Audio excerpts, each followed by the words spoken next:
You know, it's really hard to look around the property and not find a place where the community foundation hasn't made a difference as far as public funding for the facility. You look at the grounds, you look at currently we're working on a brick wall that surrounds the property. Both buildings, the carriage house and the study, have basically been saved thanks to support from the community foundation, so it's been incredibly important. But beyond that, the funding from the foundation has allowed us to bring some really quality and unusual programming to the community. So we're very proud of that public education component as well.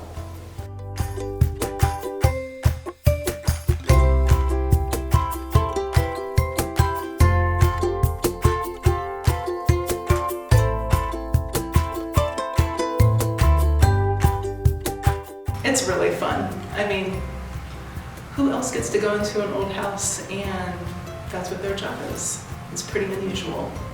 And it helps that we're in a community that really cares about their history and cares about each other and takes care of each other. And I think even if I was working in a home like this somewhere else, if there wasn't that kind of community support, it wouldn't be nearly as feel good.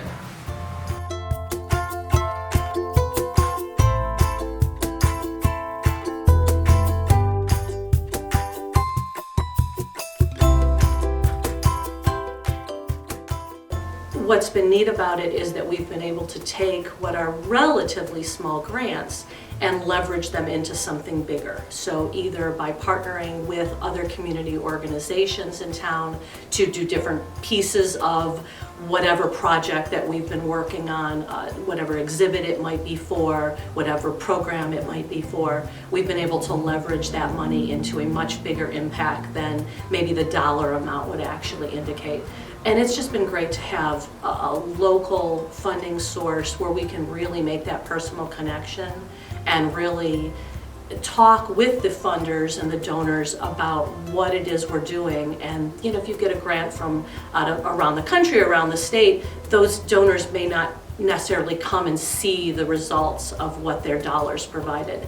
But with local money, we can invite the community foundation, we can invite the donors to come in here and actually see right hands-on exactly what their funding was able to provide for the rest of the community.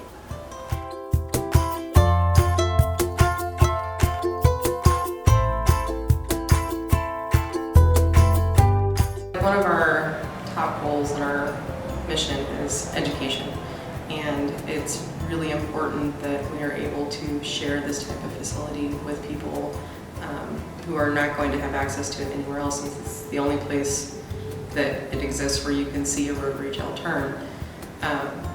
One of the vital things that we have to do, of course, is come into compliance with things. We were recently kind of at risk for non-compliance for smoke and fire detection system, and the Community Foundation specifically had a grant available to us that did allow us to come into compliance and maintain operations to keep the facility open so visitors can continue to come.